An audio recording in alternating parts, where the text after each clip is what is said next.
Os portugueses têm nomes, pelo menos desde que chegámos a este planeta na nave-mãe e deixámos de usar combinações de números e símbolos químicos. Quando os pais escolhem o nome de uma criança portuguesa, têm de seguir algumas regras. Uma das regras diz que qualquer português nascido nas últimas décadas só pode ter um total de 6 nomes no máximo. No passado, esta regra não existia. É por isso que algumas pessoas tinham mais de 6 nomes. Às vezes, muito mais de 6 nomes. Como o rei português e também imperador do Brasil, Pedro IV, primeiro no Brasil, que se chamava Pedro de Alcântara, Francisco, António, João, Carlos, Xavier, de Paula, Miguel, Rafael, Joaquim, José, Gonzaga, Pascoal, Cipriano, Serafim.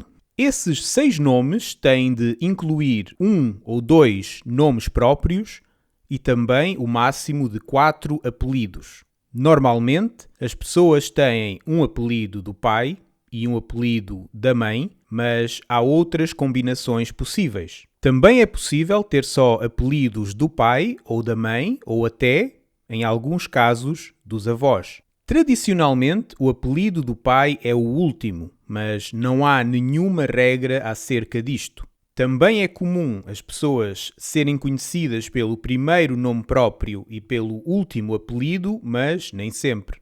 Por exemplo, se 2 portugueses têm como nome completo Joana Isabel Sousa Pereira ou Afonso Diniz Teixeira Pires, podem ser conhecidos como Joana Pereira e Afonso Pires, ou como Isabel Sousa e Diniz Teixeira, ou até como Joana Sousa ou Afonso Teixeira. Depende da preferência deles. Para escolher os nomes próprios é preciso seguir uma lista oficial. E isto pode parecer uma limitação da liberdade dos pais, mas a lista tem 88 páginas cheias de nomes e já inclui muitos nomes que não são portugueses. Se um nome não estiver na lista, os pais podem pedir autorização para dar esse nome a uma criança. Acho que a lista é uma boa ideia para evitar que uma criança se chame Canguru Super-Homem Locomotiva, porque algumas pessoas são malucas.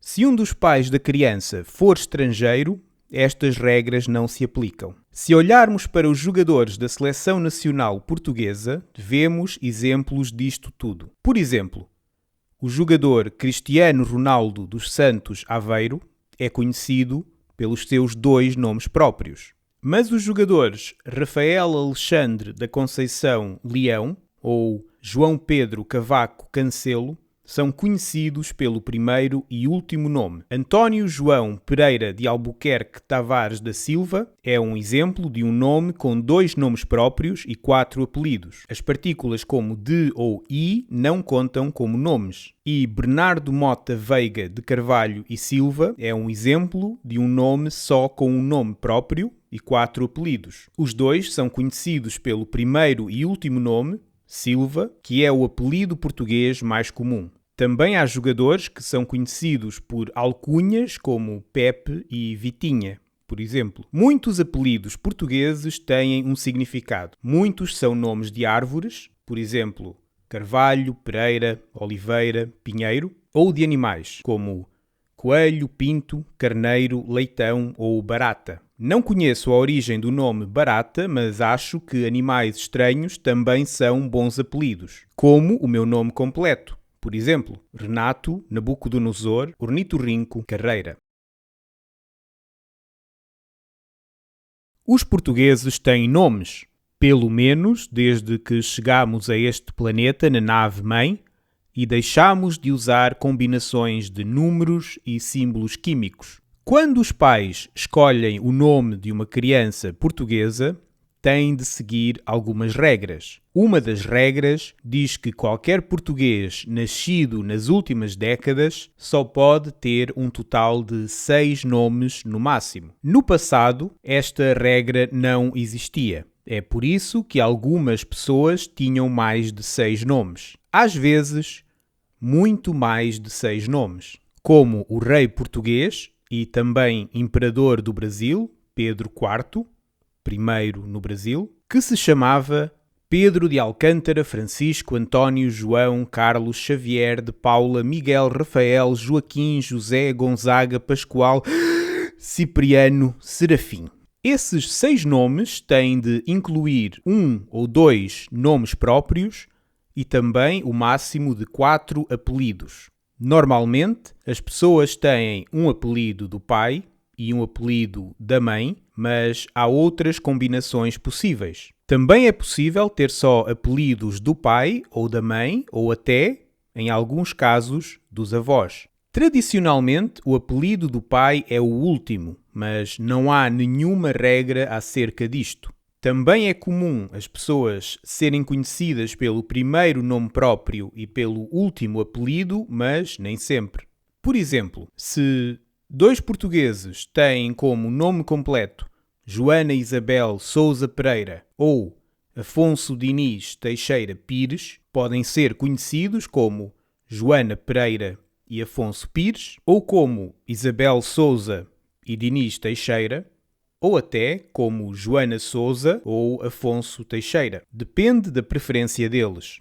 Para escolher os nomes próprios é preciso seguir uma lista oficial. E isto pode parecer uma limitação da liberdade dos pais, mas a lista tem 88 páginas cheias de nomes e já inclui muitos nomes que não são portugueses. Se um nome não estiver na lista, os pais podem pedir autorização para dar esse nome a uma criança. Acho que a lista é uma boa ideia para evitar que uma criança se chame Canguru Super-Homem Locomotiva, porque algumas pessoas são malucas. Se um dos pais da criança for estrangeiro, estas regras não se aplicam. Se olharmos para os jogadores da Seleção Nacional Portuguesa, vemos exemplos disto tudo. Por exemplo, o jogador Cristiano Ronaldo dos Santos Aveiro é conhecido pelos seus 2 nomes próprios. Mas os jogadores Rafael Alexandre da Conceição Leão ou João Pedro Cavaco Cancelo são conhecidos pelo primeiro e último nome. António João Pereira de Albuquerque Tavares da Silva é um exemplo de um nome com 2 nomes próprios e 4 apelidos. As partículas como de ou i não contam como nomes. E Bernardo Mota Veiga de Carvalho e Silva é um exemplo de um nome só com um nome próprio e 4 apelidos. Os 2 são conhecidos pelo primeiro e último nome, Silva, que é o apelido português mais comum. Também há jogadores que são conhecidos por alcunhas como Pepe e Vitinha, por exemplo. Muitos apelidos portugueses têm um significado. Muitos são nomes de árvores, por exemplo, Carvalho, Pereira, Oliveira, Pinheiro, ou de animais, como coelho, pinto, carneiro, leitão ou barata. Não conheço a origem do nome barata, mas acho que animais estranhos também são bons apelidos, como o meu nome completo. Por exemplo, Renato Nabucodonosor Ornitorrinco Carreira.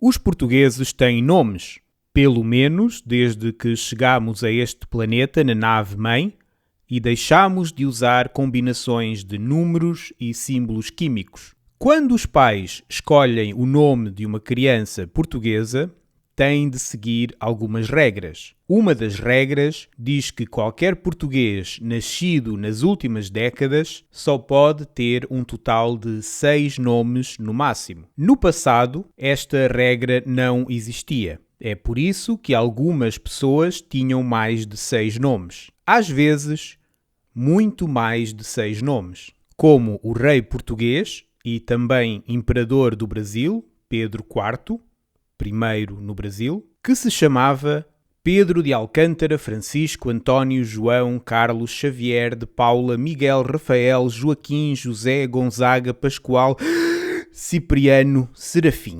Esses 6 nomes têm de incluir 1 ou 2 nomes próprios e também o máximo de 4 apelidos. Normalmente, as pessoas têm um apelido do pai e um apelido da mãe, mas há outras combinações possíveis. Também é possível ter só apelidos do pai ou da mãe, ou até, em alguns casos, dos avós. Tradicionalmente, o apelido do pai é o último, mas não há nenhuma regra acerca disto. Também é comum as pessoas serem conhecidas pelo primeiro nome próprio e pelo último apelido, mas nem sempre. Por exemplo, se dois portugueses têm como nome completo Joana Isabel Sousa Pereira ou Afonso Diniz Teixeira Pires, podem ser conhecidos como Joana Pereira e Afonso Pires, ou como Isabel Sousa e Diniz Teixeira, ou até como Joana Sousa ou Afonso Teixeira. Depende da preferência deles. Para escolher os nomes próprios é preciso seguir uma lista oficial. E isto pode parecer uma limitação da liberdade dos pais, mas a lista tem 88 páginas cheias de nomes e já inclui muitos nomes que não são portugueses. Se um nome não estiver na lista, os pais podem pedir autorização para dar esse nome a uma criança. Acho que a lista é uma boa ideia para evitar que uma criança se chame Canguru Super-Homem Locomotiva, porque algumas pessoas são malucas. Se um dos pais da criança for estrangeiro, estas regras não se aplicam. Se olharmos para os jogadores da Seleção Nacional Portuguesa, vemos exemplos disto tudo. Por exemplo, o jogador Cristiano Ronaldo dos Santos Aveiro é conhecido pelos seus 2 nomes próprios. Mas os jogadores Rafael Alexandre da Conceição Leão ou João Pedro Cavaco Cancelo são conhecidos pelo primeiro e último nome. António João Pereira de Albuquerque Tavares da Silva é um exemplo de um nome com 2 nomes próprios e 4 apelidos. As partículas como de ou i não contam como nomes. E Bernardo Mota Veiga de Carvalho e Silva é um exemplo de um nome só com um nome próprio e 4 apelidos. Os 2 são conhecidos pelo primeiro e último nome, Silva, que é o apelido português mais comum. Também há jogadores que são conhecidos por alcunhas como Pepe e Vitinha, por exemplo. Muitos apelidos portugueses têm um significado. Muitos são nomes de árvores, por exemplo, Carvalho, Pereira, Oliveira, Pinheiro, ou de animais, como coelho, pinto, carneiro, leitão ou barata. Não conheço a origem do nome barata, mas acho que animais estranhos também são bons apelidos, como o meu nome completo. Por exemplo, Renato Nabucodonosor Ornitorrinco Carreira. Por favor, subscrevam o canal, façam um like e ajudem-me a alimentar este ornitorrinco. Também dou aulas no italki e vendo material para aprender português. Os links estão na descrição. Não querem que o bicho passe fome, pois não?